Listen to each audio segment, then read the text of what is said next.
The February sun hammered down on Camp Sentinel like divine judgment, turning the Virginia training ground into a crucible of heat and ambition. 8 Navy SEALs stood in a loose formation on the 1,000-yard range, their tactical gear dusty and worn from a morning of drills. Warriors forged in the fires of Iraq, Afghanistan, and a dozen other hellholes that would never make the evening news. Men who had earned their trident through blood, sweat, and an unyielding refusal to quit. And beside them stood a woman. She wore no uniform, no name tape identified her, no rank insignia decorated her shoulders. Faded denim jeans, a battered leather jacket despite the murderous heat, and a worn baseball cap that had seen better decades. Her rifle case was custom work, matte black carbon fiber with no manufacturer's logo, no military markings, nothing to suggest where it came from or who carried it. Her eyes, hidden behind dark aviator sunglasses, scanned the range with a stillness that unnerved the men around her.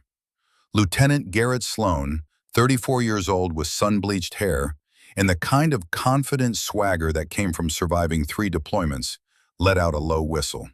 He nudged the operator beside him and spoke just loud enough for everyone to hear. "This is the DoD's big experiment? A backwoods girl with her granddaddy's hunting rifle?" Laughter rippled through the SEAL formation. Another voice chimed in, younger, crueler. "Bet she learned to shoot cans off fence posts. This is going to be embarrassing." The woman didn't react, didn't turn her head, didn't shift her stance, didn't acknowledge their existence. She simply stood there, still as stone, waiting. In the observation tower overlooking the range, an old man watched through weathered eyes that had seen more than their share of remarkable shooters. Sergeant Major Thaddeus Hargrave, 71 years old, retired Army Ranger with a chest full of ribbons from wars most people had forgotten, stood with his arms crossed and his jaw tight.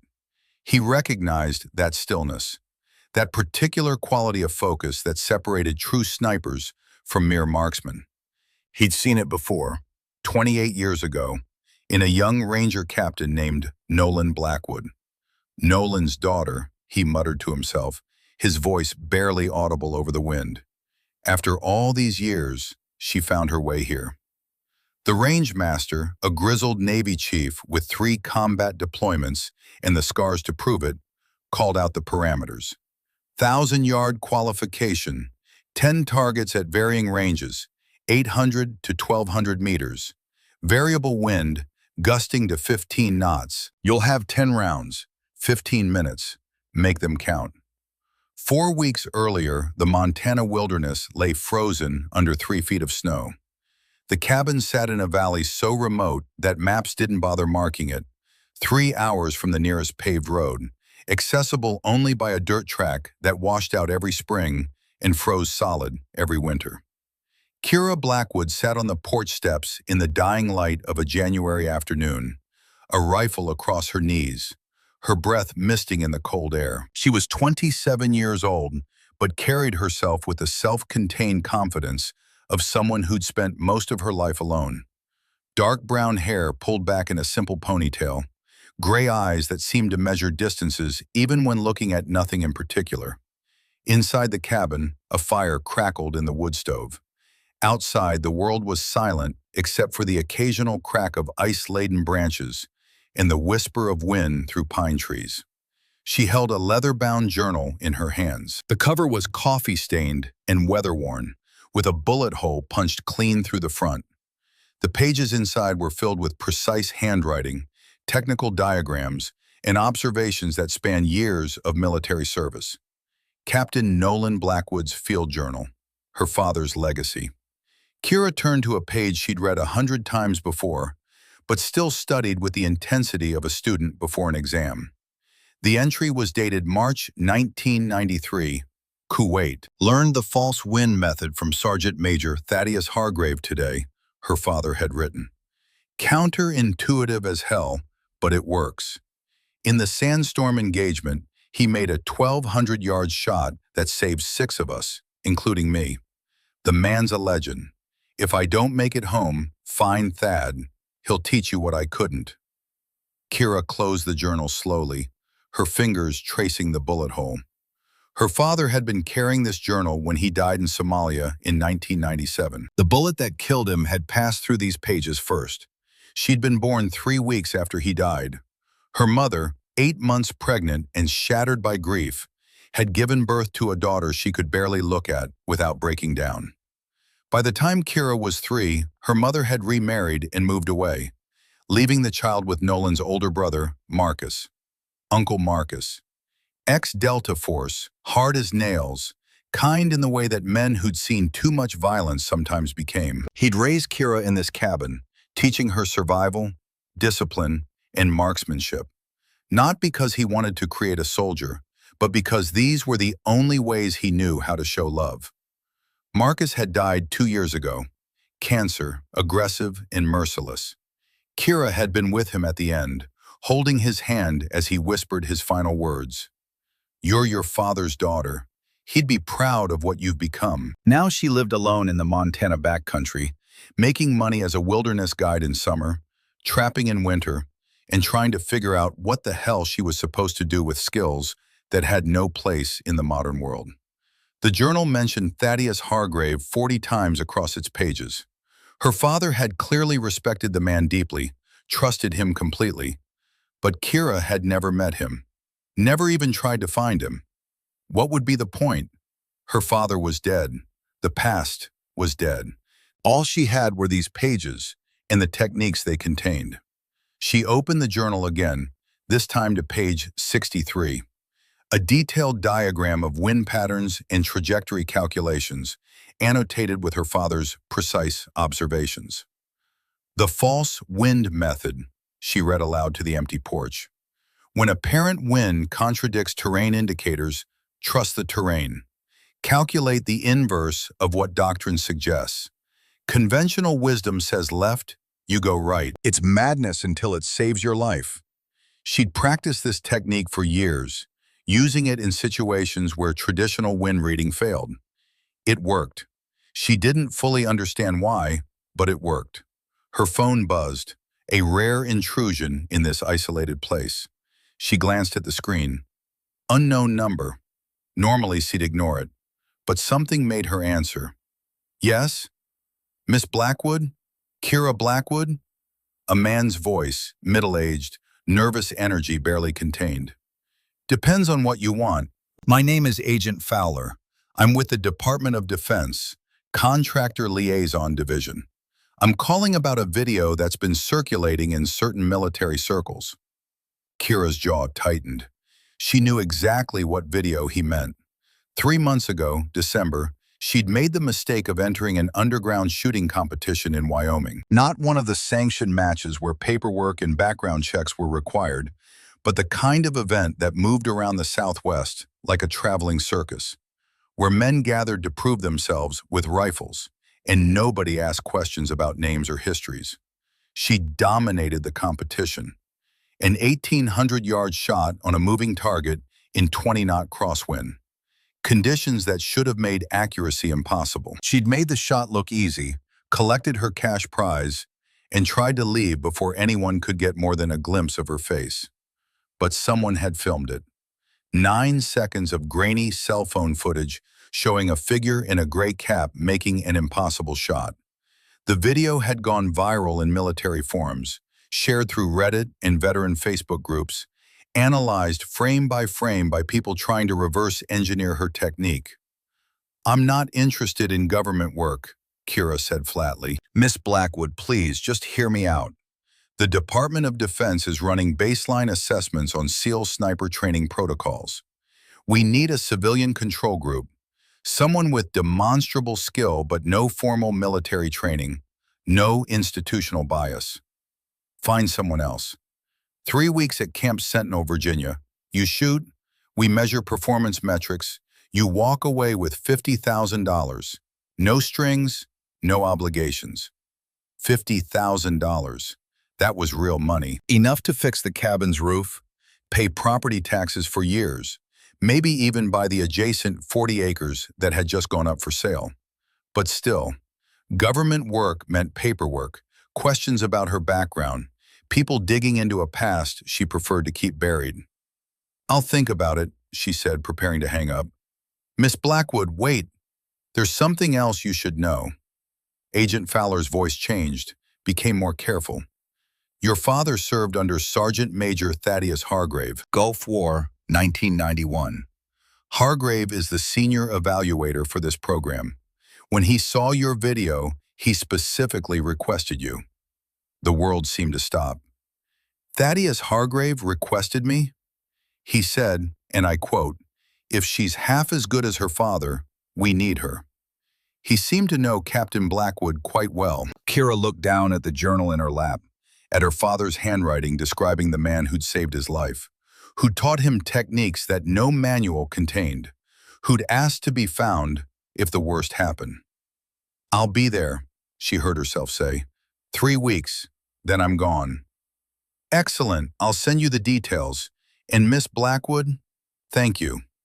She ended the call and sat in the gathering darkness, watching snow begin to fall again. The journal felt heavier in her hands, as if her father's ghost had just made its presence known.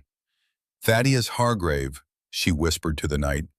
"Finally going to meet you, old man. Hope you're ready."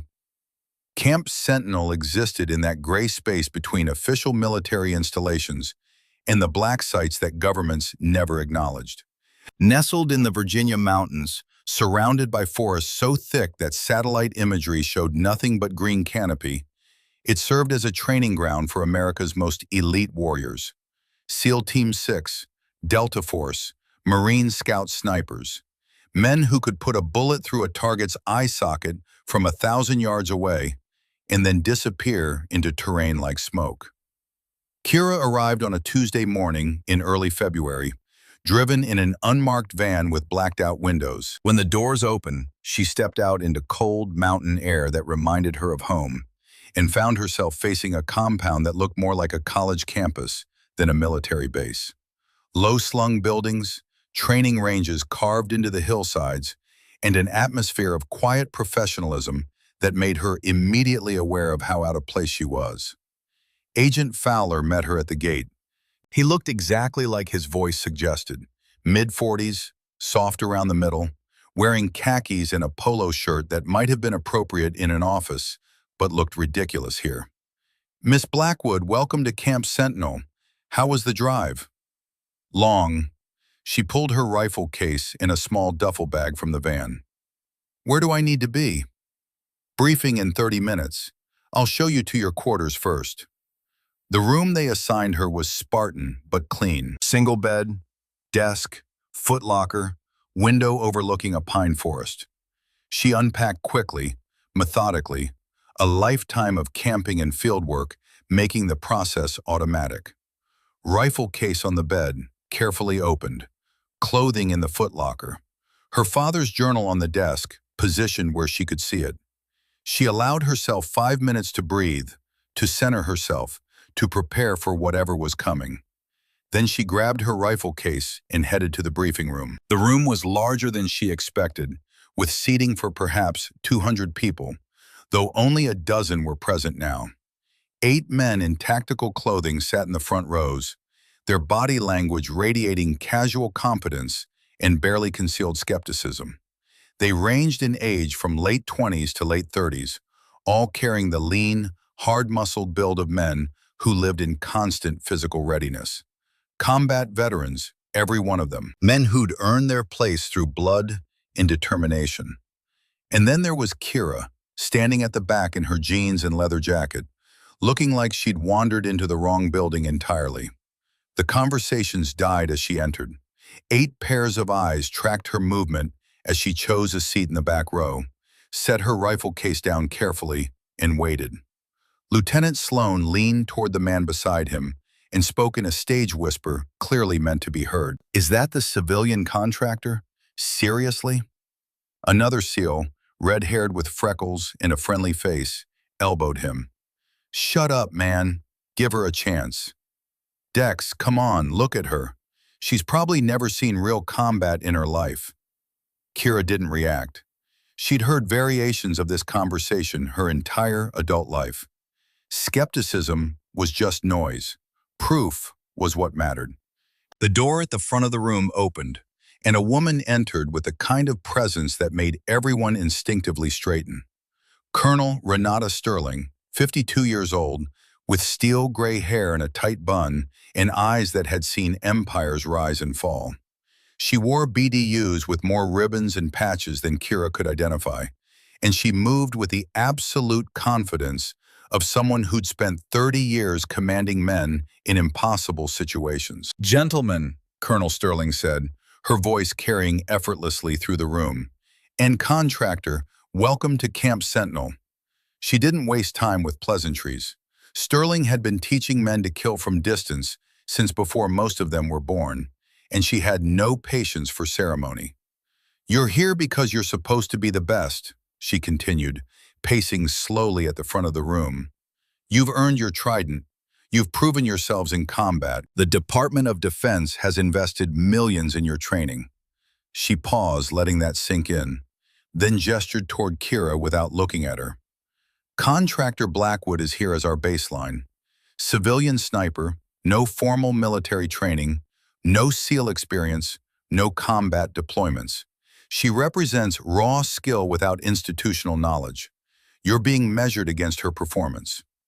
The room shifted uncomfortably. Lieutenant Sloan stood up, his face flushing. "Ma'am, with all due respect, this is insulting. We're trident holders. She's just what, Lieutenant?" Sterling's eyes cut to him like a blade. "A woman? A civilian? Someone who makes you uncomfortable?" "I didn't say that, ma'am." "Then sit down and prove that your training and experience produce results beyond what raw talent can achieve." Her gaze swept the room.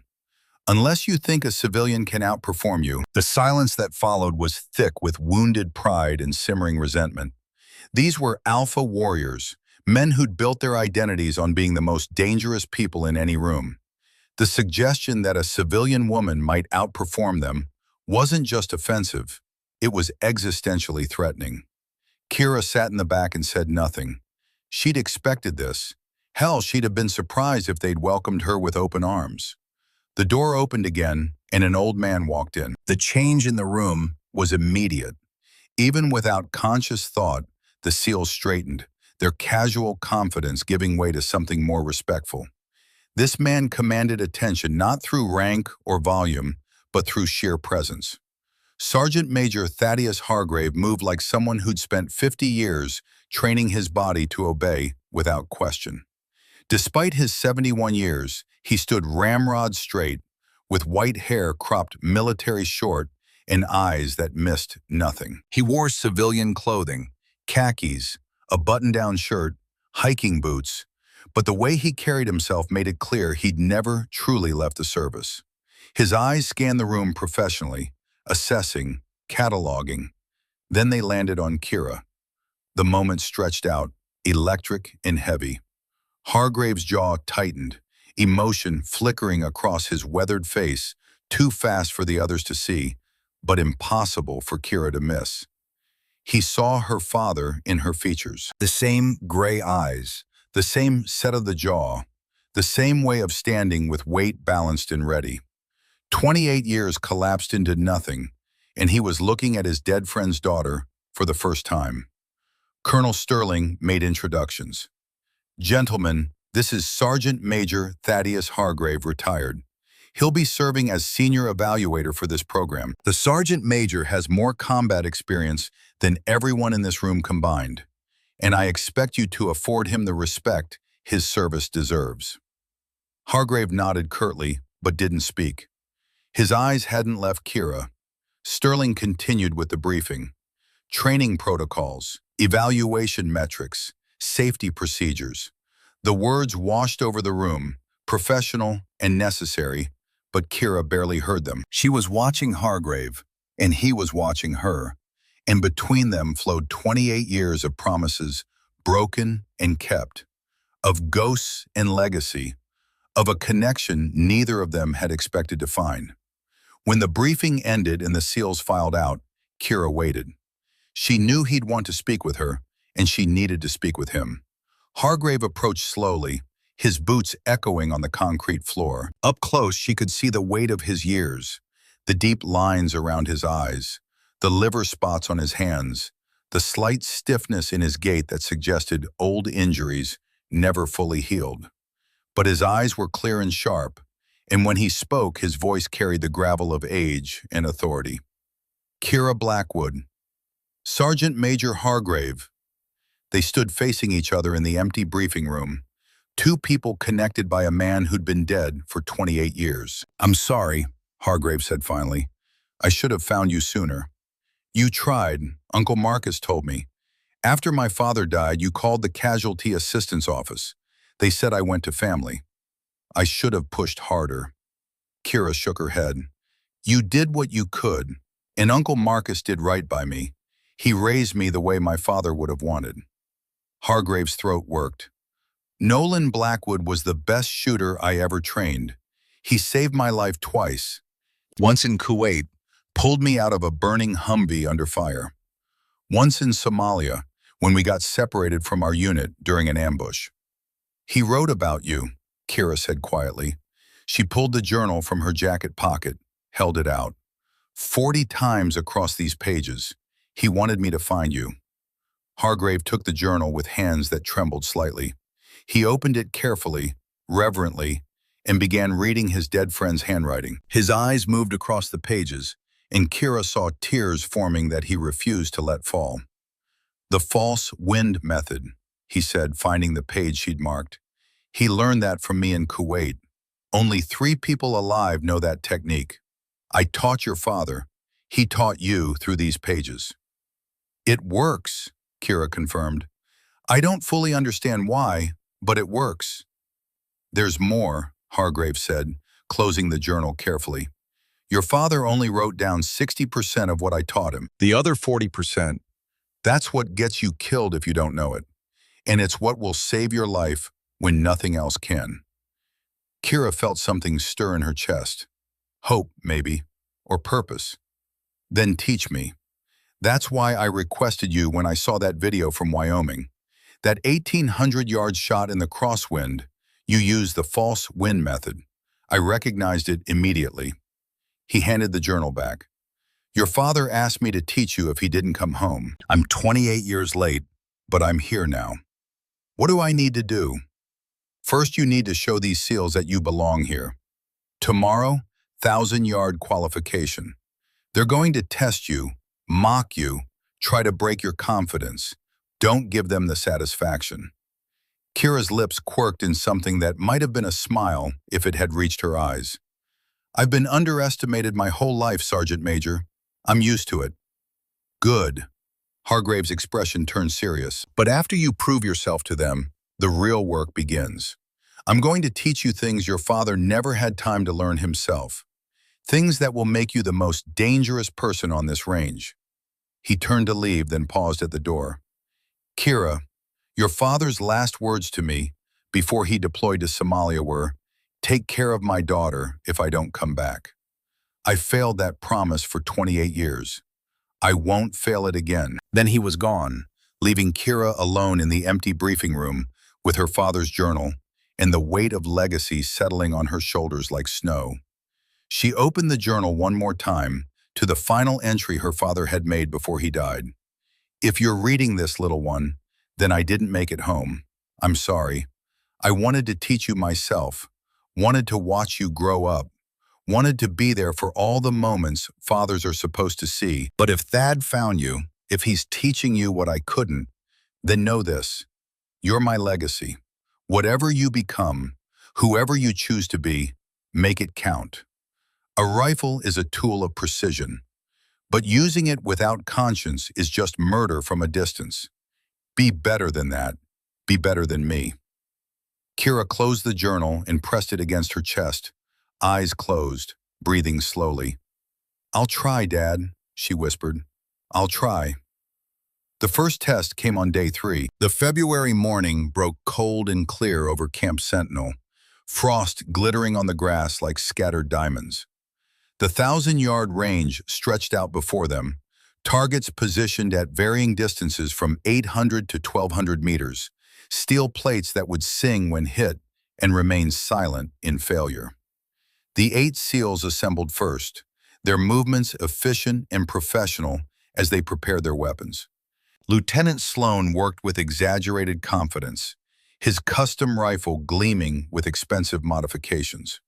Petty Officer Dex Callahan, the red-haired SEAL who tried to defend Kira in the briefing, checked his equipment with quiet confidence. The others fell somewhere in between, each man carrying the swagger that came from surviving 3 or 4 deployments in the world's worst places. Kira arrived last, carrying her rifle case with the same unhurried certainty she brought to everything. She wore the same worn jeans and leather jacket, the same gray baseball cap pulled low. If the cold bothered her, she gave no sign. In the observation tower, Thaddeus Hargrave watched through high-powered binoculars, his heart beating faster than it had in years. He'd spent the last 2 nights lying awake, remembering Nolan Blackwood, remembering the promise he'd made and failed to keep. Now, finally, he had a chance at redemption, but only if Nolan's daughter was as good as that Wyoming video suggested. The range master called out the parameters: variable wind, gusting to 15 knots, 10 targets, 10 rounds, 15 minutes. Standard SEAL qualification that separated competent marksmen from true snipers. Lieutenant Sloan, you're up first. Sloan approached the firing line with the confidence of a man who'd never failed a marksmanship test in his life. He settled into position, made his calculations, and began engaging targets with methodical precision. His first shot kicked up dust 2 feet left of the target. He corrected. Second shot, high. By his 6th round, he'd managed 7 hits out of 10. Respectable, not exceptional. The other SEALs followed in sequence. Most hit 6 or 7 out of 10. Dex Callahan, clearly one of the better shooters, managed 8. Good scores by any reasonable standard, but nothing that would make the instructors take special notice. Then Sloan ran the course again, knowing the wind patterns now, understanding the range. This time he hit 9 out of 10, missing only a partially obscured target at 1,100 meters that even the range master admitted was borderline impossible. 9 out of 10. Time, 13 minutes 40 seconds. Sloan stood from the firing line, clearly satisfied. He looked toward where Kira was preparing her rifle, his expression saying everything he didn't speak aloud. Your turn, contractor. Let's see what you've got. Kira unpacked her rifle with movements that seemed almost ritual in their precision.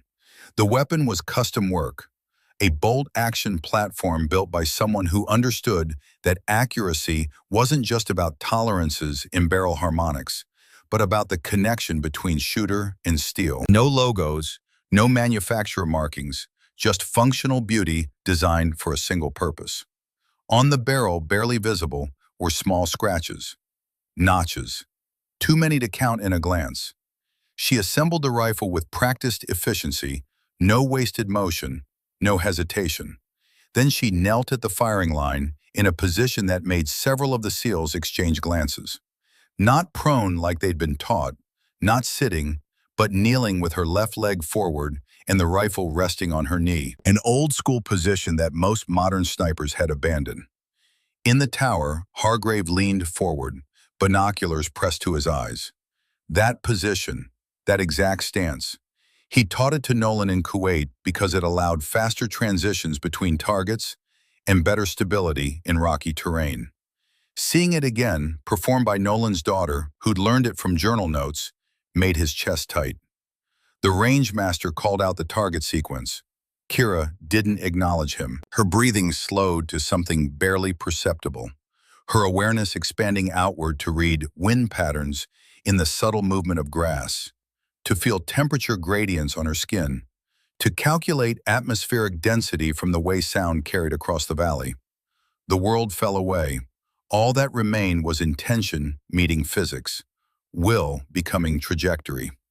Her first shot broke the morning silence like thunder. 200 yards downrange, the steel target sang with a sound like a church bell. Dead center. Perfect. She chambered the next round with liquid efficiency, the bolt working with the smooth precision of a machine-made flesh. Second shot, Another perfect hit. By the fifth shot, the SEALs had stopped pretending not to watch. They stood in a loose cluster, arms crossed, faces showing various degrees of disbelief and grudging respect. Shot 6 found a target at 900 yards, partially obscured by terrain features. The angle was difficult, the wind swirling unpredictably through the valley. Kira held for 4 seconds, reading patterns invisible to anyone else, then fired. The target rang true. The range master lowered his binoculars, checked his spotting scope, then keyed his radio. How did she see that target? It's 70% concealed from this angle. In the tower, Hargrave smiled grimly. Terrain reading. Another skill he'd taught Nolan, who'd written about it in the journal, who'd somehow passed it down to a daughter he never met. Shot 7. Shot 8. Different distances, different angles, some clear and some obscured. Kira moved through the sequence with a rhythm that seemed almost meditative, each shot measured and deliberate, no hesitation between rounds. Shot 9 hit a target at 1,100 yards that had defeated half the SEALs, the same one Sloan had missed. Kira's bullet found it cleanly, the ring of impact carrying clearly across the range. 1 shot left. The final target was the hardest, positioned at 1,000 yards, but partially obscured by brush, with wind swirling through the bowl in unpredictable patterns. This was the shot that separated good snipers from exceptional ones. Kira made an adjustment to her scope, tiny and almost imperceptible. Then she settled in, breathing, waiting. 10 seconds passed. 15. The SEALs began to shift, wondering if she was struggling. In the tower, Hargrave knew better. She was reading the wind using the false wind method, waiting for the moment when apparent conditions contradicted terrain indicators, when conventional wisdom would lead her astray and counterintuitive calculations would guide her true. 20 seconds. Then Kira fired. The bullet flew through morning air, cutting through wind and distance like destiny. The target sang, clear and bright. 10 out of 10. Perfect score. The range master checked his chronograph, checked it again, then spoke into his radio with careful neutrality. Time, 6 minutes, 18 seconds. The silence on the range was profound. Even the wind seemed to pause, as if nature itself was taking a moment to acknowledge what it had just witnessed.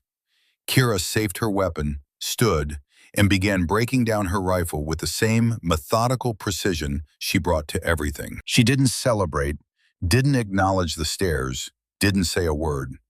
Just went through her post-firing routine like she was alone on a Montana mountainside, instead of being watched by the best snipers the Navy could produce. Lieutenant Sloan stood frozen, his face cycling through disbelief, anger, and something that might have been fear. He'd just been beaten by 6 minutes and 1 target by a civilian woman with no formal training. His entire identity, built on being the best, had just been shaken to its foundation. Dex Callahan let out a low whistle and muttered to the SEAL beside him, "Holy shit, she's the real deal." But Sloan wasn't ready to accept it. His pride wouldn't allow it. He stormed toward the range master, his voice loud enough for everyone to hear. Her scope was pre-zeroed. She had the range card. That's the only explanation. Colonel Sterling's voice crackled over the radio from the tower, ice cold and brooking no argument. "Lieutenant Sloan, stand down." "Ma'am, that performance is statistically impossible without prior knowledge of—" "Then we'll test her again. Different rifle, different range. Right now." The range master approached Kira, his expression professionally neutral, but his eyes showing surprise. "Ma'am, we need to verify your performance. You'll use a loaner rifle, unfamiliar optic, 2,000 yards, cold bore, 10 minutes to 0, and engage 3 targets." Kira looked up from her rifle case, her gray eyes meeting his without emotion. "Understood." Dex Callahan stepped forward, unslung his own rifle. It was a different platform than Kira's. Different weight, different balance, different trigger. He handed it over without a word, just a small nod that might have been respect or might have been curiosity about whether she could actually do this. Kira accepted the rifle, checked the chamber, inspected the scope, dry-fired twice to get a feel for the trigger. 3 minutes of examination. Then she moved to a 100-yard target and fired 2 shots to zero the optic at close range, both shots within an inch of each other. She shifted to 300 yards, fired once, confirmed her data. 5 minutes elapsed. 5 minutes to familiarize herself with an unfamiliar weapon system that most shooters would need hours to master. Then she moved to the 1,200-yard line and settled into position. First shot, cold bore, unfamiliar rifle. The hardest shot any sniper could make. The rifle cracked. 1,200 yards away, the steel sang. Second shot, hit. Third shot, hit. 3 for 3. 1,200 yards. Cold bore. Unfamiliar weapon. The range master looked at his spotting scope, then at Kira, then back at the scope as if it might be lying to him. 3 hits. 1,200 yards. Cold bore. Unfamiliar platform. He turned to Lieutenant Sloan, who stood slack-jawed and silent. "Lieutenant, do you have any other concerns about Contractor Blackwood's performance?" Sloan's mouth opened, closed, opened again. No words came out. Finally, he just shook his head and walked away, his shoulders tight with humiliation. But Dex Callahan approached Kira as she returned his rifle, checking it carefully before handing it back. "Ma'am, that was the best shooting I've ever witnessed. Where did you train?" Kira's expression didn't change as she packed her own rifle away. "Montana. Alone. No formal instruction? Just my father's journal. And now, Sergeant Major Hargrave." Dex nodded slowly, processing this information. Then he did something that took courage in front of his teammates. He extended his hand. "Petty Officer Dex Callahan, I apologize for the bullshit earlier. You earned my respect today." Kira shook his hand briefly. Apology accepted. As Dex walked away, he spoke quietly to another SEAL. "She's legit. We need to shut up and learn." That evening, after the formal training had ended and most of the SEALs had retreated to the barracks or gym, Kira found herself in the armory. The space was filled with the smell of gun oil and metal, racks of weapons lining the walls, cleaning supplies organized with military precision. She sat alone at a workbench, running a boar snake through her rifle barrel with slow, meditative strokes. The same ritual she'd performed every night since she was old enough to hold a rifle. Clean the weapon, check the action, ensure everything was perfect for tomorrow. It was meditation. It was prayer.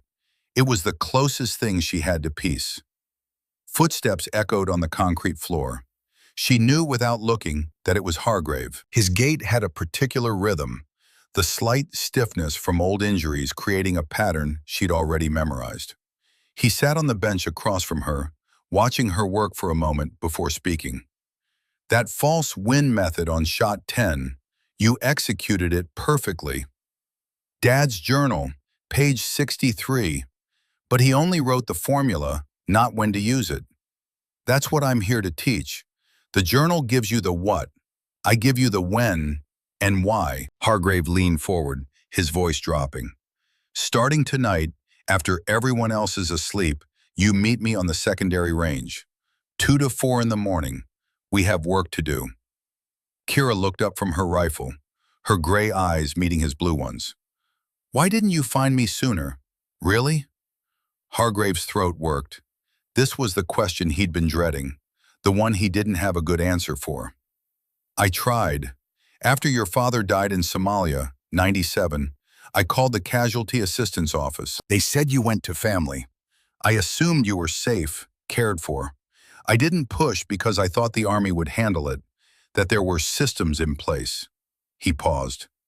"Then 2 years later, I heard through a friend that your mother had remarried and moved away. I tried tracking her down, but the trail went cold. Military retirees don't have access to the databases active duty does. I could have pushed harder, called in favors, but I told myself you were probably fine, that Marcus was taking care of you." "He was," Kira said quietly. "Uncle Marcus never mentioned you, but he did right by me. Marcus didn't know me. We served in different units, different times. But from what I've seen of how he raised you, he honored your father's memory. Hargrave's voice cracked slightly. Your father made me promise, Kira. The night before his last deployment, he grabbed my arm and said, if I don't come back, find my daughter. Teach her everything. I'm 28 years late, but I'm here now, and I'm going to keep that promise. Kira returned her attention to the rifle, but her hands had stilled. Then teach me everything he wanted me to know. Starting tonight. But first you need to understand something.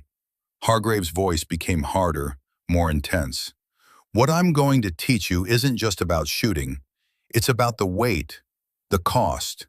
Your father killed 19 people in his career, 19 confirmed. Each one stays with you. Each face, each moment, each decision.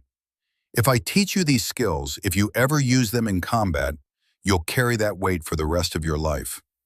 I understand. Do you? Because there's a difference between shooting targets and shooting people, between proving yourself and taking a life. His eyes bored into hers. If you ever have to pull that trigger on a human being, you need to be certain.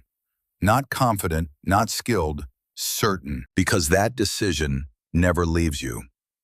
Kira thought about her father's journal, about the passages where his handwriting changed, became heavier, more deliberate. The entries after his first combat deployment. She'd read those pages 100 times, trying to understand the weight he'd carried. Did my father understand that? Better than anyone I've known, Hargrave said. He never took a life lightly, never treated it as just another mission. Every time, he asked himself if there was another way. And when there wasn't, when the shot had to be made, he made it clean, quick, merciful. He paused. He told me once that a rifle is a tool of precision, but using that tool without conscience is just murder from a distance. Those words, the exact words from the final entry in her father's journal. He wanted me to understand that, Kira said. He wanted you to be more than just a good shooter. He wanted you to understand what the rifle means, the responsibility it carries. Hargrave stood, preparing to leave. 2 a.m., secondary range, dress warm, we have a lot of work ahead of us. The nights that followed became Kira's true education. While the SEALs slept, exhausted from their daytime training, Kira and Hargrave worked in darkness on the secondary range. He taught her techniques from the Gulf War era, from operations in Somalia and Bosnia, and a dozen other places that existed in classified reports and fading memories. Hide site construction using natural materials, no modern netting or artificial camouflage. Just sand, scrub brush, patience, and an understanding of how human eyes tracked movement and recognized patterns. In Kuwait, 91, Hargrave explained as they built a position in the tree line, we didn't have ghillie suits or thermal camouflage, just whatever we could find in the desert. Your father and I spent 3 days in a hide site watching an Iraqi command post. The enemy walked within 10 feet of us twice. They never saw us because we became part of the terrain. Atmospheric reading without electronics. How to judge distance by sound. How to read temperature gradients in mirage patterns. How to feel barometric pressure changes in your sinuses. And know that rain was coming hours before it fell. Your father had a gift for this, Hargrave said on the third night.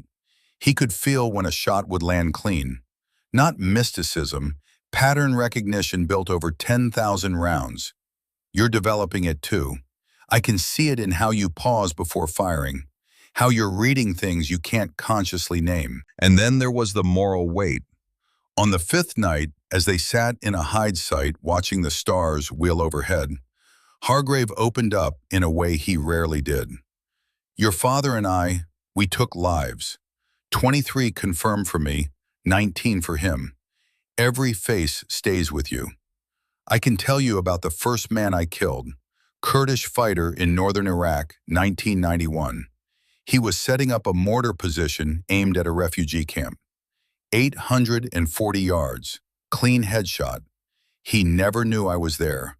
Kira listened in silence, understanding that this confession was a gift, a sharing of burden.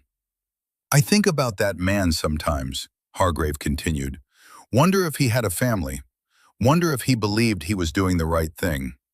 Then I think about the 300 refugees in that camp who lived because he died. That's the only math that lets me sleep. Does it get easier? No. But your father taught me something in Somalia, 93. We were pinned down, taking fire from multiple positions. He had clear shots on 3 insurgents. He took them all, clean kills, and saved 7 of us. Afterward, I found him behind our vehicle shaking. He said, "I don't shoot to kill. I shoot to protect. The target dies so someone else lives. That's the only math that lets me sleep." Hargrave looked at Kira in the darkness. Do you believe him? I do now.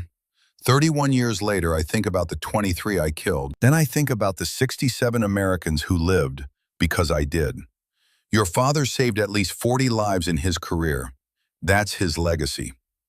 Kira absorbed this, sitting with the weight of it. She wasn't naive enough to think she'd never face this choice. The moment Hargrave started teaching her, the moment she agreed to come to Camp Sentinel, she'd set herself on a path that might lead to exactly the situation he described. If I ever have to make that choice, she said slowly, I'll remember this conversation. Good, because the shot is the easy part. Living with it afterward, that's what defines whether you're a warrior or just a killer. On day 14, they ran the hostage rescue simulation. It was the hardest test in the training cycle, designed to be impossible. A mock village with multiple buildings, civilian dummies mixed with hostile targets, time pressure, and consequences for mistakes. Each SEAL went through alone, required to clear the scenario with maximum speed and 0 civilian casualties. In 3 years of running the test, only 2 shooters had managed 0 civilian casualties. Most hit 1 or 2. Some failed spectacularly. The SEALs went first, moving through the village with practiced aggression. They were good, fast, decisive. But the scenario was built to punish pure aggression, to force impossible choices, to create situations where speed and caution warred with each other. Dex Callahan completed it with 1 civilian casualty, a dummy positioned behind a window at an angle that made threat discrimination nearly impossible. Time, 9 minutes, 2 seconds. Lieutenant Sloan, determined to redeem himself after the range humiliation, pushed hard. He completed the course in 8 minutes, 47 seconds, with 0 civilian casualties.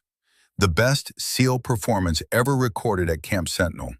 He emerged from the final building, sweat-soaked and breathing hard, but with satisfaction written across his face. He'd proven something, if only to himself. "Beat that, Blackwood," he muttered as he passed her staging area.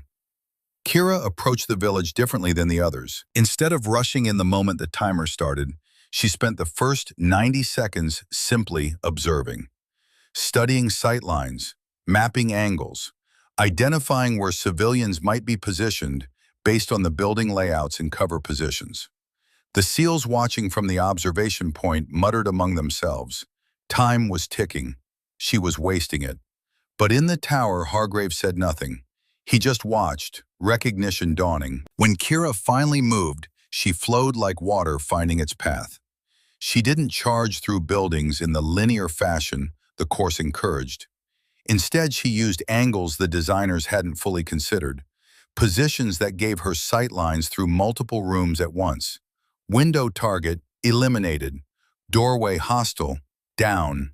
Rooftop threat, neutralized. She threaded bullets through gaps in the architecture that shouldn't have allowed clean firing lanes, using ricochet geometry in ways that made the range safety officer's eyes widen. Not random spray and pray, but calculated use of hard surfaces to reach targets that were nominally protected. She cleared the entire village in 6 minutes and 4 seconds. 0 civilian casualties. Every hostile neutralized.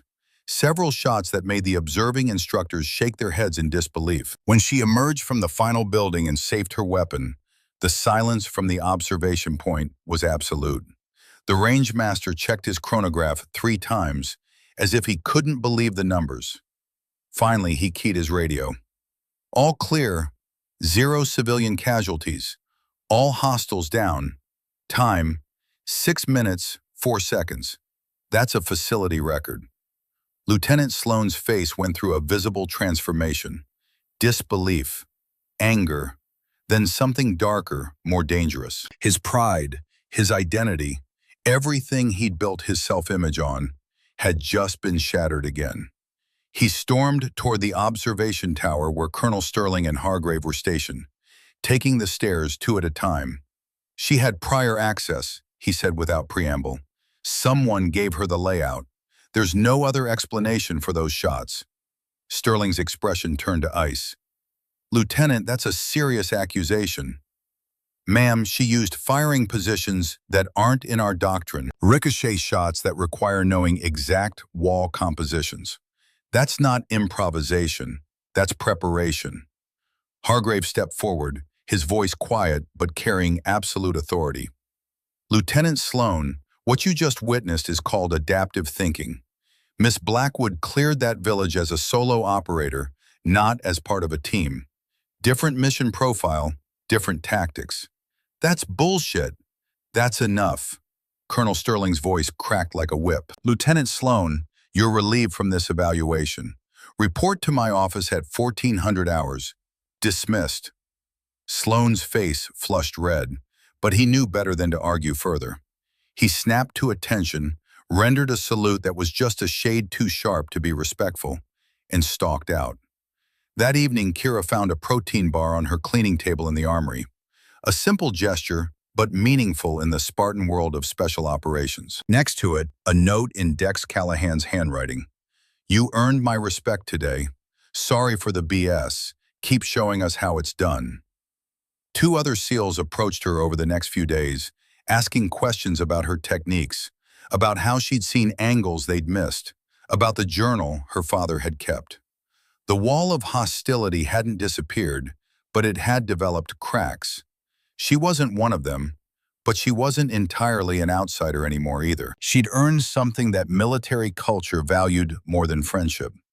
She'd earned respect. On day 21, the secure briefing room filled with an energy that was different from the routine training sessions. Colonel Sterling stood at the front with a tablet displaying classified information, her expression grave. The 8 SEALs filed in, followed by Kira and Hargrave. The presence of video conferencing equipment suggested this was more than a standard evaluation update. The screen flickered to life, revealing a man in desert camouflage. Commander Brennan Thorne, 43 years old with graying temples, and the kind of intense focus that came from leading men into the world's worst places. Behind him, the drab interior of a tactical operations center in Afghanistan. Colonel Sterling, thank you for assembling everyone on short notice. Thorne's voice carried the slight distortion of satellite delay, but remained clear. I'll be direct. My team is deploying to Paktia province within 72 hours. High-value target, Taliban courier carrying ISIS-K network intelligence. Time-sensitive window. Sterling nodded. Commander, your request indicated you need additional assets. Not additional, different. Thorne's eyes scanned the faces on his screen. Intel confidence on this operation is medium at best. My gut says it's wrong. The numbers don't add up. The patterns don't match. And I've been doing this long enough to know when something feels off. He paused, letting that sink in. I need someone who sees what we miss. Someone who doesn't think like we do, who isn't bound by our doctrine or our assumptions. I need fresh eyes and a fresh perspective. His gaze settled on Kira's position in the room, though the camera angle meant he was looking slightly to the side. I need Contractor Blackwood, and if he's willing, I need Sergeant Major Hargrave as senior advisor. The room went silent. This was no longer an evaluation exercise. This was combat deployment, real stakes, real bullets, real consequences. Sterling spoke carefully. Commander, this is highly irregular. Contractor Blackwood has no combat experience, No formal military training. The liability implications alone. I've reviewed her performance metrics from Camp Sentinel. Perfect scores, tactical thinking that exceeds my current team's capabilities, and most importantly, she doesn't have institutional blindness. When intel is wrong, she'll see it. When we're walking into something we shouldn't, she'll know it. Thorne's voice carried absolute certainty. Colonel, I'm not asking for another shooter. I have shooters. I'm asking for someone who can tell me when I'm about to get my people killed. Kira felt 8 pairs of eyes turn toward her. She kept her expression neutral, her hands steady, but inside her heart was hammering. Afghanistan, combat, the abstract skills she'd honed in Montana wilderness, suddenly becoming concrete matters of life and death. Miss Blackwood, Thorne said, speaking directly to her now, I know this isn't what you signed up for, but I'm asking anyway. 3 weeks, advisory role, Overwatch position only. You observe, you report, you advise. No direct engagement unless I explicitly authorize it. You'd be positioned 1.3 miles from the objective. Insurance policy, nothing more. Kira found her voice, though it came out quieter than she intended. What's the intel saying? Hostile count, equipment level? 8 to 12 hostiles, poorly armed, no professional military training. Thorne's expression suggested he didn't believe a word of it. But like I said, my gut tells me that's wrong. Paktia province doesn't do small cells anymore, not after we cleared the major Taliban strongholds last year. Rules of engagement? Observe and report only. No engagement without my explicit authorization. You'd be working with Sergeant Major Hargrave, establishing observation post on a ridge overlooking the village. Radio contact throughout. If things go sideways, you extract to the backup landing zone and wait for retrieval. Kira looked at Hargrave. The old Sergeant Major's face was unreadable, but his eyes held a question. This was her choice to make. She thought about her father's journal, about the final entry where he'd written about choices and consequences, about being the kind of person who protected others, even when it cost you something. She thought about the weight Hargrave had described, the faces that stayed with you, the math of lives saved versus lives taken. Can I have 24 hours to decide? Understood. I'll need your answer by tomorrow at 1800 hours. Thorne nodded respectfully. Thank you for considering it. The screen went dark. After the briefing, Kira walked alone to the secondary range where she and Hargrave had spent so many nights. The afternoon sun was warm on her face, the Virginia mountains beautiful in a way that reminded her of home. She sat on the shooting platform, her back against the support post, and pulled out her father's journal. She'd read it cover to cover 100 times, but she turned to the final entries now, the ones written in the weeks before his death. His handwriting had changed by then, become heavier, more deliberate. The words of a man who knew he might not come home.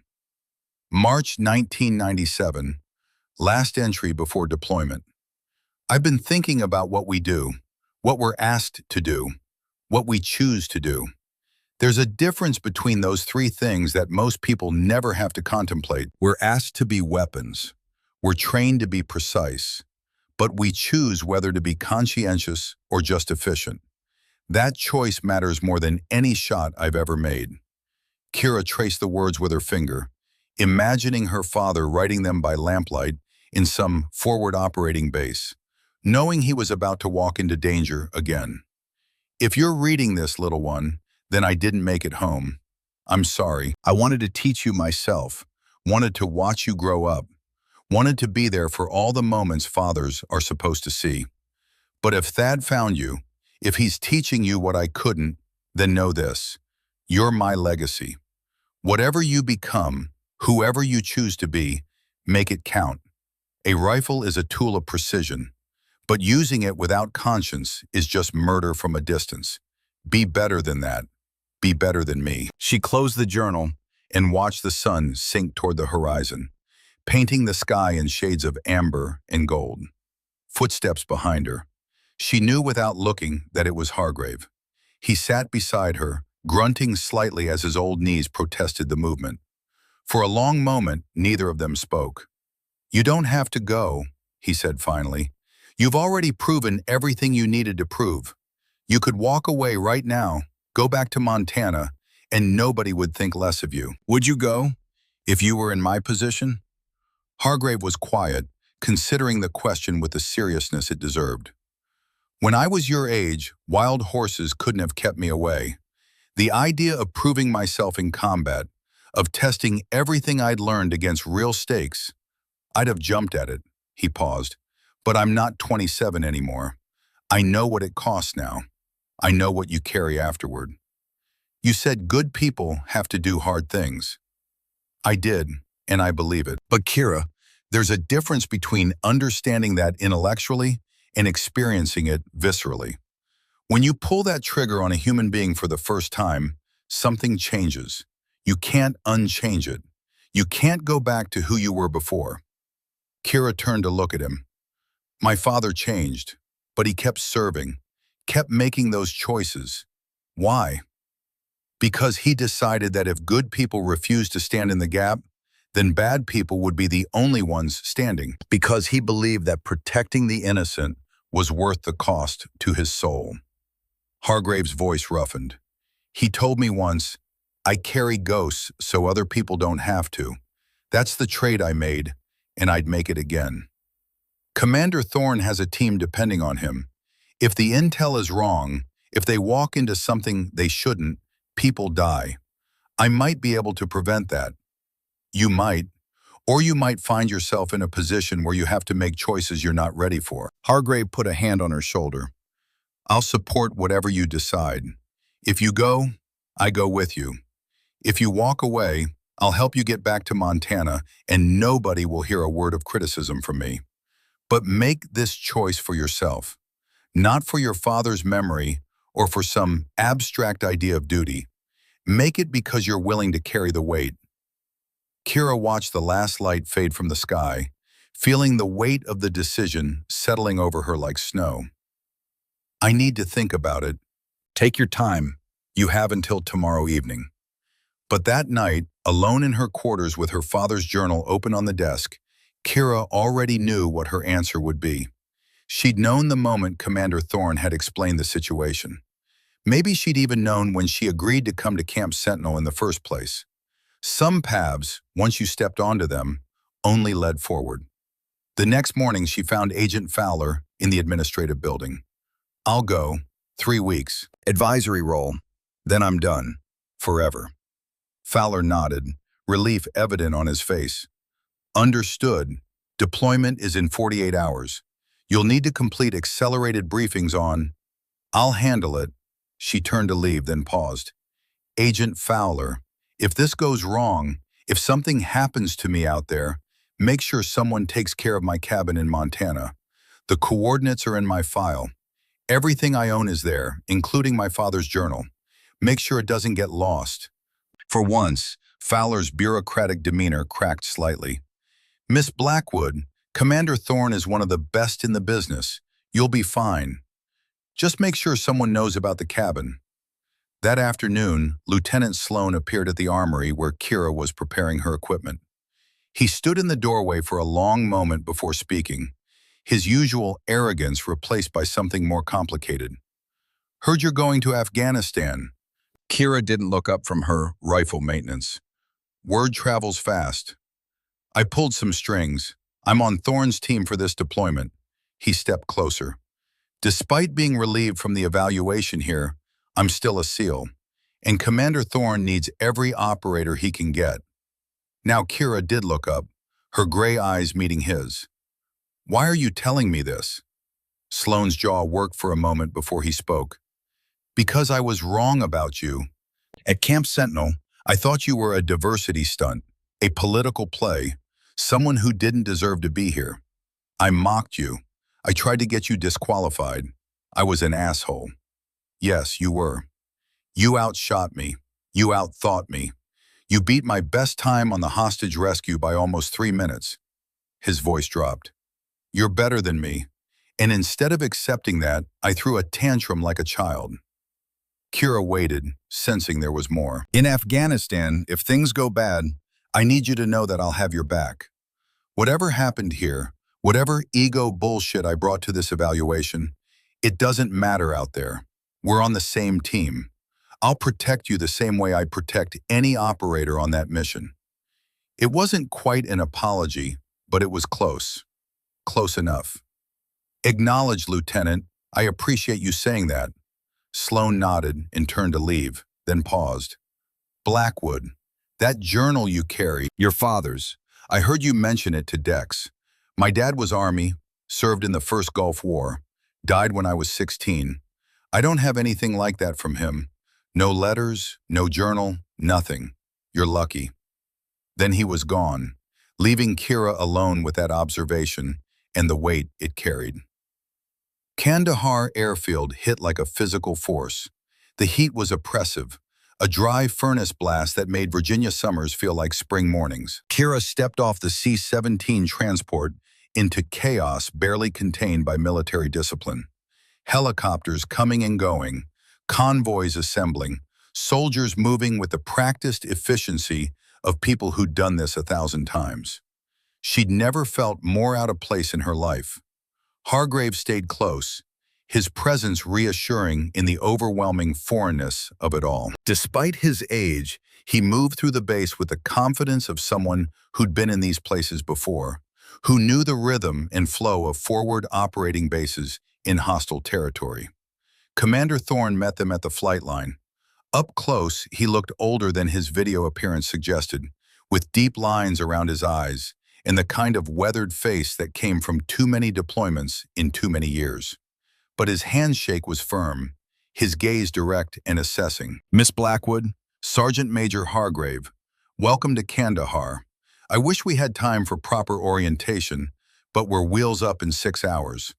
He gestured toward a waiting vehicle. Let's get you briefed. The Tactical Operations Center was a climate-controlled haven from the heat outside, filled with maps, satellite imagery, and the constant murmur of radio traffic.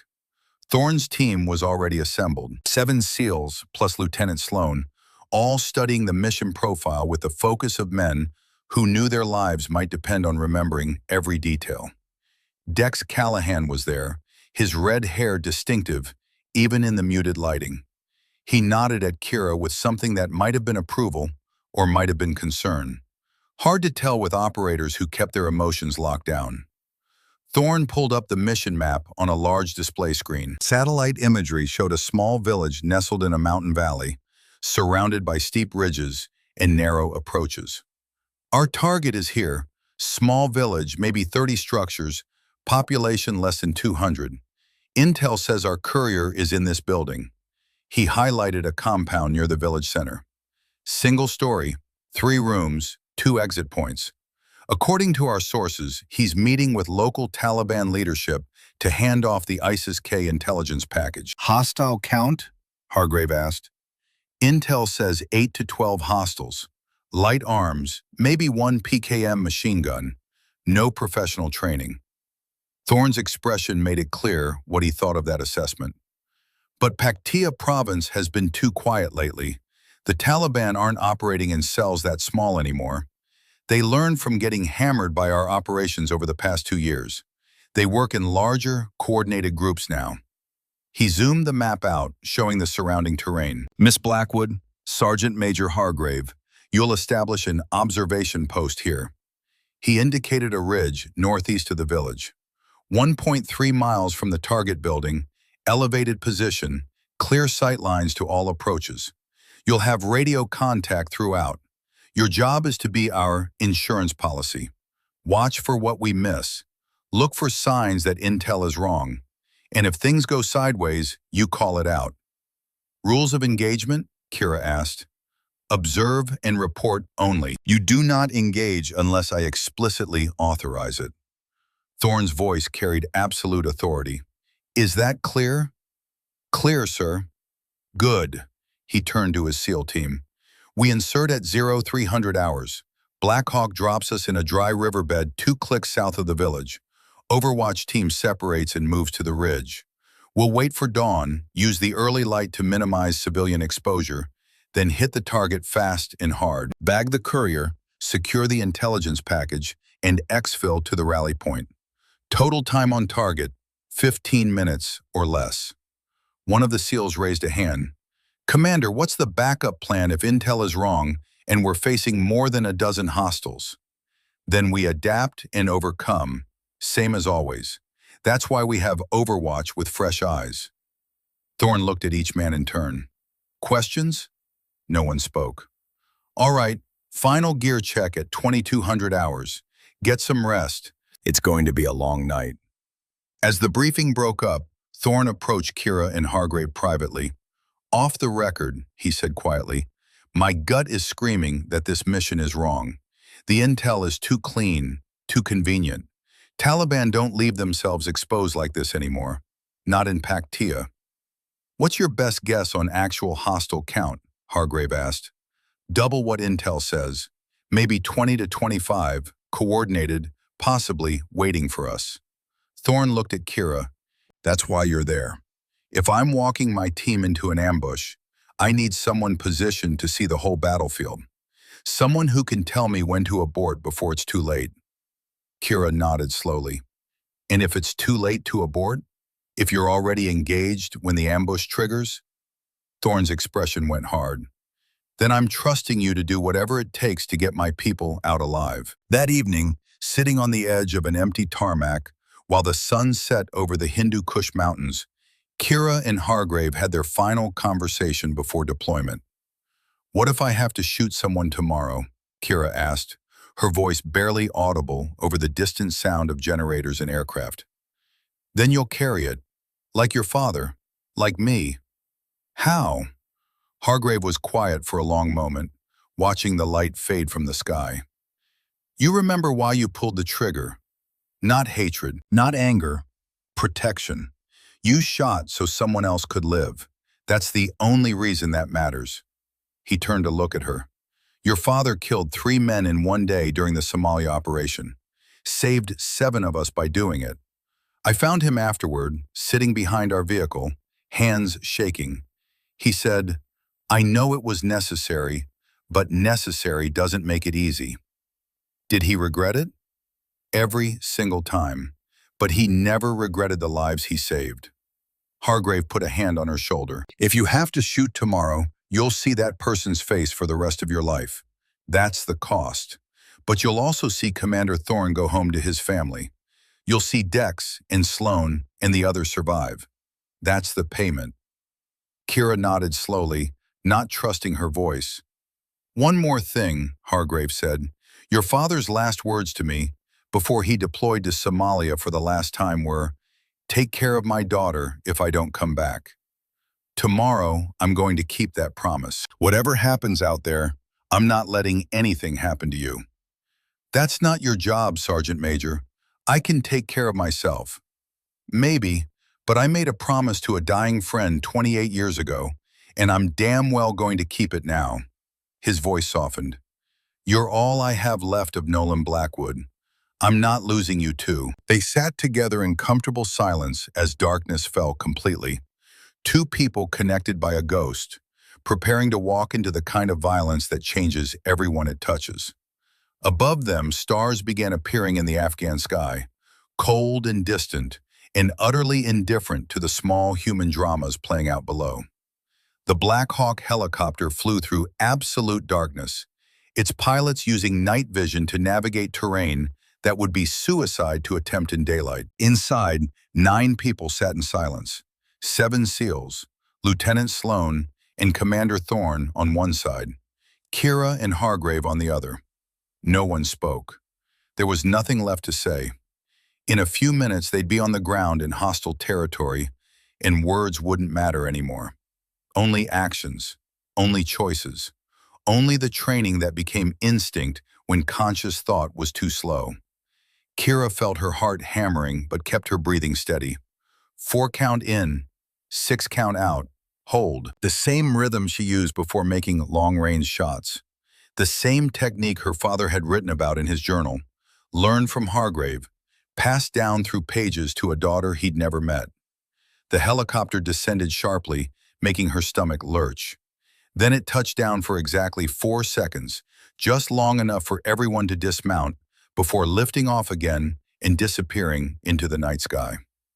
Silence rushed in to fill the space left by the rotors. Not complete silence. The mountains held sounds of their own. Wind over rock, distant animal calls, the faint rumble of a vehicle somewhere far away. But the kind of quiet that made you aware of every breath, every heartbeat, every small noise your equipment made. Commander Thorne hand-signaled his team.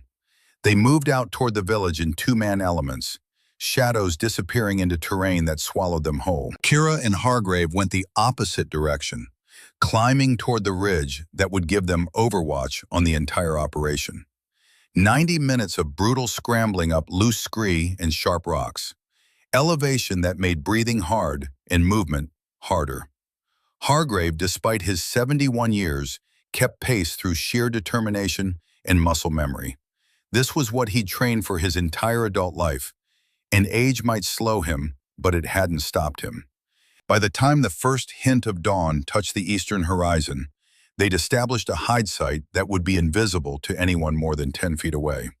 Natural materials, careful positioning, patience. The old methods that had kept soldiers alive before technology made killing easier, but survival no harder. Kira set up her rifle, ranged key landmarks, and created a mental map of the entire valley below. The village looked peaceful in the growing light. Small mud brick structures, narrow paths between buildings, a well at the center. People would wake soon, start their day, never knowing that armed men were moving toward them in the darkness. She keyed her radio, speaking quietly. "Overwatch in position." Commander Thorne's voice came back, distorted by encryption, but clear enough. "Copy that, Overwatch, standing by for sunrise." Hargrave lay beside her with his own rifle, scanning sectors, watching for anything unusual. Two sets of eyes, two different generations of training, two people united by a promise made to a dead man. The sun rose, painting the mountains in shades of copper and gold. Beautiful and terrible at once, like most things in war. And then Kira saw something that made her pulse quicken. Movement on the northwest ridge, 900 meters from the village, not where it should be. A brief flash of reflected light, there and gone in an instant. Glass or metal catching the sun. She adjusted her scope, focused on the position, waited. There, another flash, and this time she saw the shape. A person, prone, with optical equipment, binoculars or a rifle scope. Someone was watching the village. Someone who wasn't part of Thorne's team. "Commander, Overwatch. I have possible hostile observation post, northwest ridge, 900 meters from village." A pause, then Thorne's voice came back. "Negative, Overwatch. Intel shows single-cell village confined, probably local traffic." Kira kept her scope on the position. The figure moved slightly, adjusting position, and she caught another glint of glass. Definitely optical equipment. Definitely watching. "Sir, I have positive ID on optical equipment. Someone's running Overwatch on that village." "Overwatch, Intel assessment shows low probability of second cell. Maintain observation but do not engage unless I authorize." Beside her, Hargrave muttered under his breath, "Intel's wrong. This is a trap." "Your call," Kira whispered back. "Keep watching that position. When this goes bad, we're going to need to know where threats are coming from." Below in the valley, she watched Thorne's team enter the village, moving in two-man elements, clearing angles, approaching the target building with professional efficiency. Everything looked clean. Everything looked like a textbook operation. But Kira's instincts screamed warning. The team reached the target building. Radio traffic increased. Brief bursts of communication confirming room clearance. "Breach! Breach! Breach!" "Room 1 clear." "Room 2 clear." "Target secured. We have the courier." Thorne's voice, controlled and professional. "All teams, exfilled a rally point." Then everything went to hell. The ambush erupted from three sides simultaneously. Not 8 to 12 poorly armed hostiles. At least 25 fighters, coordinated, carrying modern weapons, moving with military precision. PKM machine guns, RPGs, AK-47s in trained hands. They'd waited for the SEALs to commit, to be deep inside the village with limited exit routes before springing the trap. Contact! Thorne's voice cracked over the radio, professional calm, barely masking urgent intensity. Multiple hostiles, all sides, were surrounded. Gunfire erupted in the village below. Kira watched through her scope as muzzle flashes blossomed from windows and rooftops, as her worst fears became reality. On a rooftop where he'd positioned himself as designated marksman, Dex Callahan began engaging targets. But he was exposed, visible, and within seconds, hostile fire found him. She saw him jerk, twist, go down clutching his shoulder. "Callahan's hit!" someone shouted over the radio. Commander Thorne's voice cut through the chaos. "Overwatch, we need fire support." Kira's finger moved to her trigger, steady as stone despite the adrenaline flooding her system. She'd ranged the village during her initial setup. She knew every distance, every angle, every possible shot. 850 yards to the nearest hostile position, 920 to the second. Elevated shots, wind from the northeast, temperature rising as the sun climbed. "Overwatch, you are not cleared to engage," Thorne's voice, remembering the rules of engagement even in the chaos. "I repeat, not cleared." Kira looked at Hargrave. The old sergeant major's face was grim. "They're dying down there," she said quietly. "I know. Would you prefer I follow orders while good men die, or break rules to save them?" Hargrave's jaw tightened. Then he nodded once. Kira keyed her radio, her voice calm despite everything. "Commander Thorne, with respect, your men are dying. I can help, or I can watch. Choose now." A pause that lasted less than a second but felt like eternity. "Cleared to engage. Light them up, Overwatch." Kira's world narrowed to the scope, to the trigger, to the targets below. She fired. 850 yards away, the hostile fighter, setting up a PKM machine gun, dropped like a puppet with cut strings. Clean kill. Instant. "Contact eliminated," Kira said into her radio, chambering another round with liquid efficiency. Engaging targets. For the next 11 minutes, Kira became something other than herself. Not a woman, not a person, but an extension of her rifle. Her father's training, Hargrave's teaching, years of solitary practice in Montana mountains, all of it converged into a series of shots that approached perfection.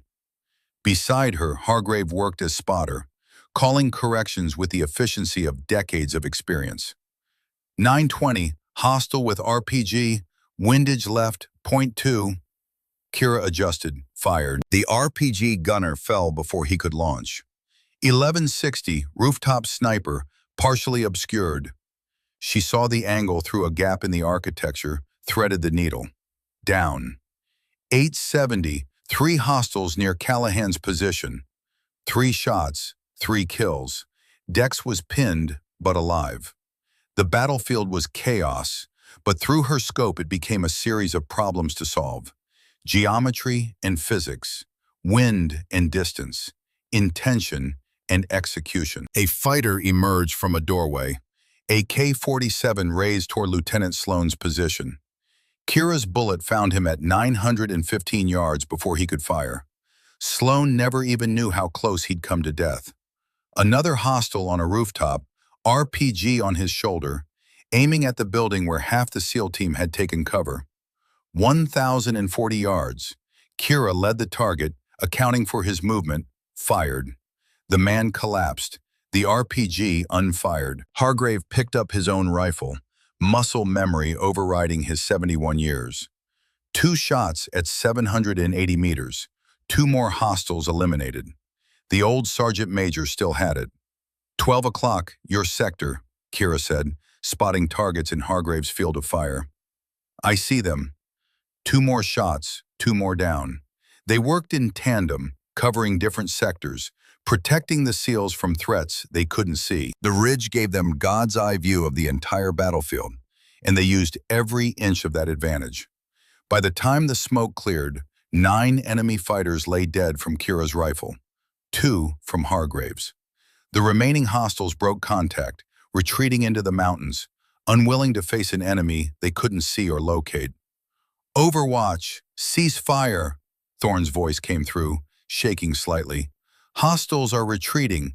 You just saved 8 lives. We're moving to exfil." But Kira wasn't done scanning. Her instincts screamed that something was still wrong. She swept her scope across the northwest ridge, the position she'd identified at dawn. Then she saw him, a figure standing, no longer concealing himself. Professional sniper with Western tactical gear, high-end rifle, Chechen or Eastern European contractor, hired by Taliban for exactly this kind of operation. And a red laser dot appeared, not on a building, not on terrain, on Commander Thorne's chest as he walked point toward the rally point, leading his team to safety. "Thorne!" Kira shouted into the radio, her voice cracking with urgency. "Red dot on your chest, northwest ridge." Thorne froze mid-step, looked down, saw the crimson point of light dancing over his heart. Hargrave ranged the target instantly, his hands moving with practiced speed. 15-17 yards, uphill 19 degrees, wind variable, 8 to 14 knots, gusting from northeast. Kira's breathing stopped. 1,517 yards, nearly a mile. Uphill, variable wind, through morning heat shimmer. It was the kind of shot that existed in the realm of theoretical possibility, but practical impossibility. "That's impossible," she breathed. "Your father made a 14-20-yard shot in a sandstorm in Kuwait, 91. Saved my life." Hargrave's hand gripped her shoulder, his voice absolutely certain. "You're Nolan Blackwood's daughter. This is what we do. We make impossible shots so good people go home." 3 seconds until the enemy sniper fired. Maybe less.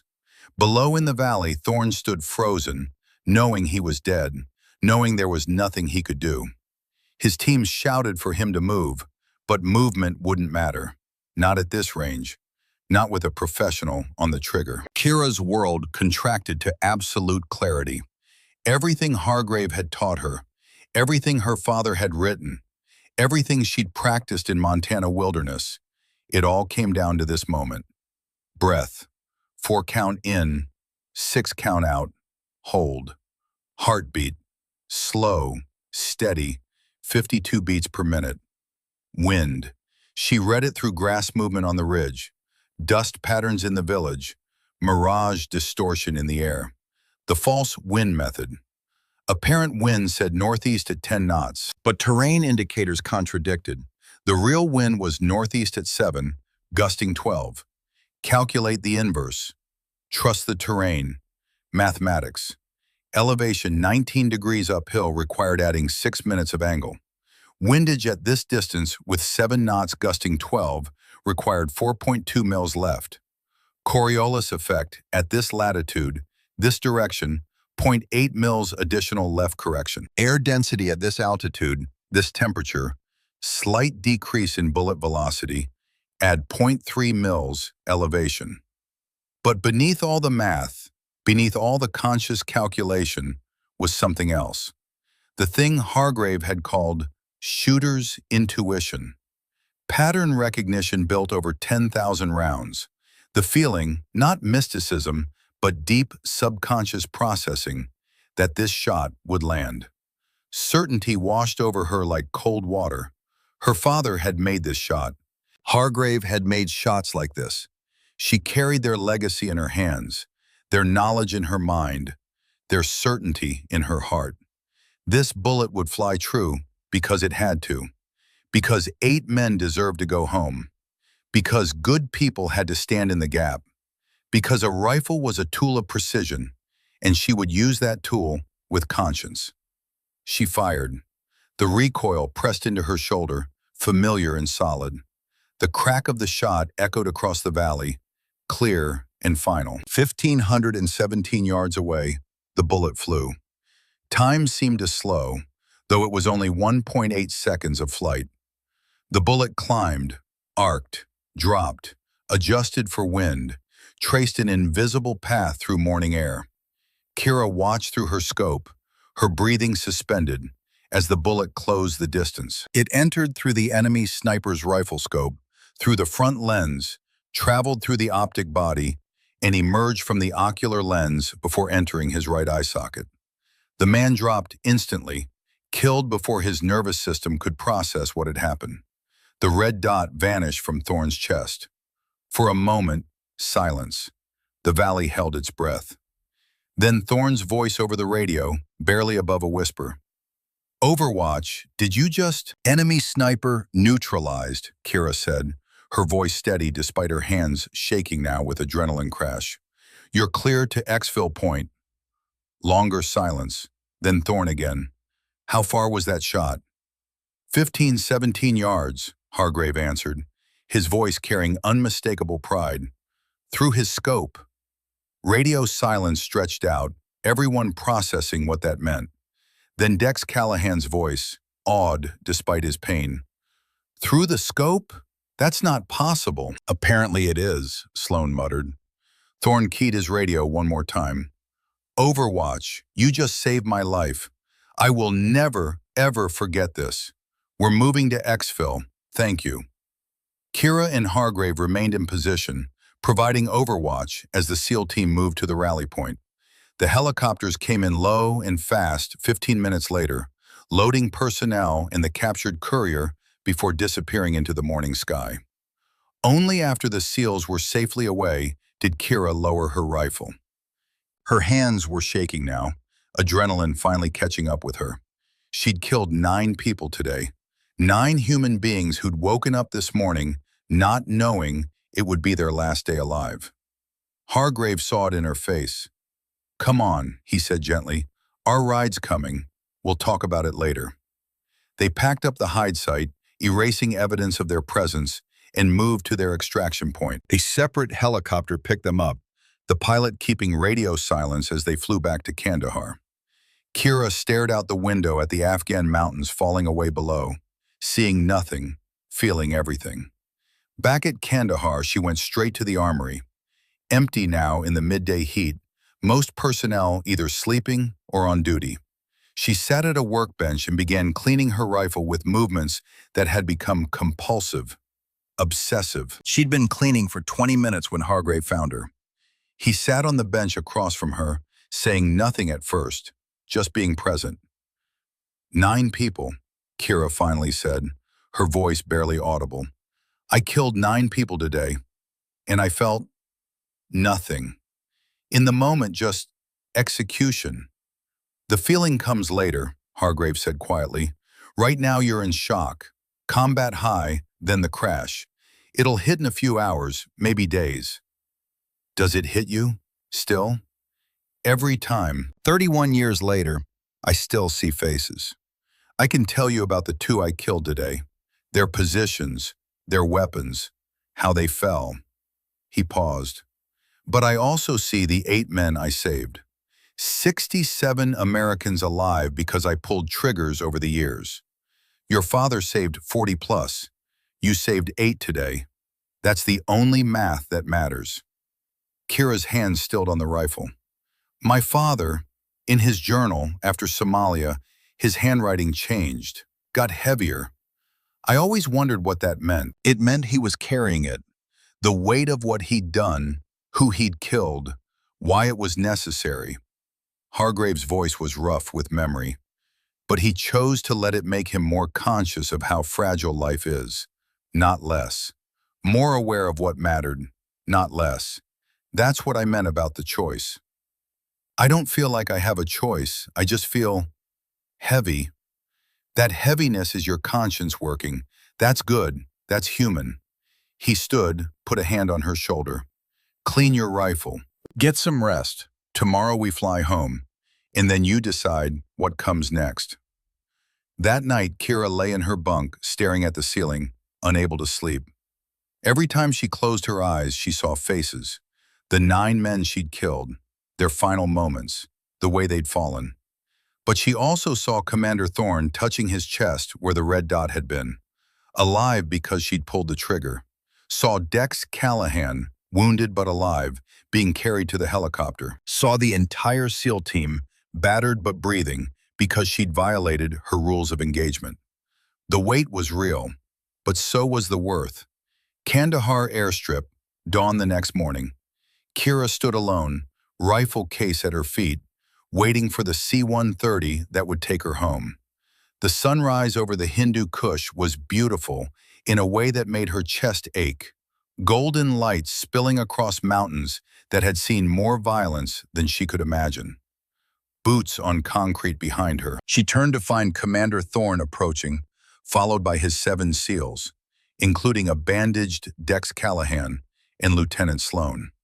All of them wore full-dress uniforms, Navy service dress blues, medals gleaming in the morning light.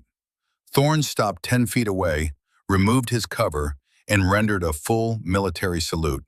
Held it, formal and sincere.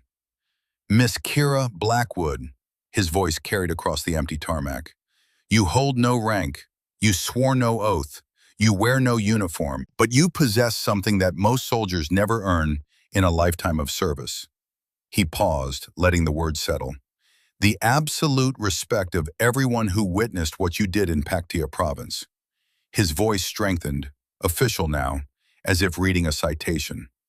"You violated your rules of engagement to save my team. You made 9 confirmed kills in 11 minutes under combat conditions. You executed a 1,517-yard shot through an enemy sniper's optic, eliminating a threat that intelligence never identified and doctrine never prepared us for. You saved 8 American lives." Another pause, heavy with meaning. That is the definition of heroism. One by one, the SEALs stepped forward and saluted. Dex Callahan first, his arms steady despite the bandages. Then the others in sequence. Finally, Lieutenant Sloan, who met her eyes and nodded with something that looked like genuine respect, maybe even admiration. 8 trident holders, warriors who'd earned their place through trials that broke lesser men, saluting a civilian woman with no rank and no name. Kira stood frozen, uncertain how to respond. She wasn't military. She couldn't return the salute. Protocol didn't even have a category for this moment. But she gave what she could, a deep, respectful nod, meeting each man's eyes in turn. Silent acknowledgement of what they'd been through together, what they'd survived, what it meant. When they finally lowered their salutes, Thorne approached closer. He pulled a card from his pocket and pressed it into her hand. "My personal cell number. Day or night, if you ever need anything, anything at all, you call me." His voice dropped. "That's a debt I can never repay, but I'll spend my life trying." He reached into another pocket and pulled out something wrapped in cloth. Unfolded it carefully. Inside was a brass cartridge, the casing from the bullet that had killed the enemy sniper. Someone had recovered it from the northwest ridge. 1,517 yards, Thorne said, placing it in her hand. "Through his scope. Nobody's going to believe it happened, but we know. We were there." Kira's fingers closed around the brass, still warm, somehow, though it had been fired over 12 hours ago. "Thank you, sir." "No, thank you." Thorne stepped back, rendered one final salute, then turned and led his team away.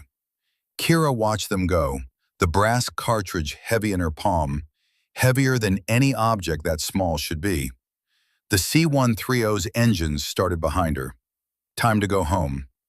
6 months later, Montana's summer arrived with the sudden intensity it always did. Snow melting in days instead of weeks, the high country opening up like a fist unclenching. Kira had been back at her cabin for half a year now, trying to figure out who she was after Afghanistan. The nightmares had been bad at first, waking up at 3 a.m., seeing faces, hearing gunfire that wasn't there. She'd tried the VA, but they'd turned her away. "You're not a veteran. We can't treat you." So she dealt with it alone, the way she dealt with everything. Long hikes in the mountains, cleaning her rifle every night, reading her father's journal over and over, looking for wisdom in words written by a man who'd carried the same weight. The truck coming up the dirt road was familiar now. Hargrave visited once a month, making the 8-hour drive to check on her, to share the burden, to make sure she was still standing. They sat on the porch in comfortable silence, watching the sun paint the mountains in shades of gold and amber. "The nightmares getting any better?" Hargrave asked. "Some nights." She pulled her father's journal from her jacket pocket. "I read his entries about Somalia.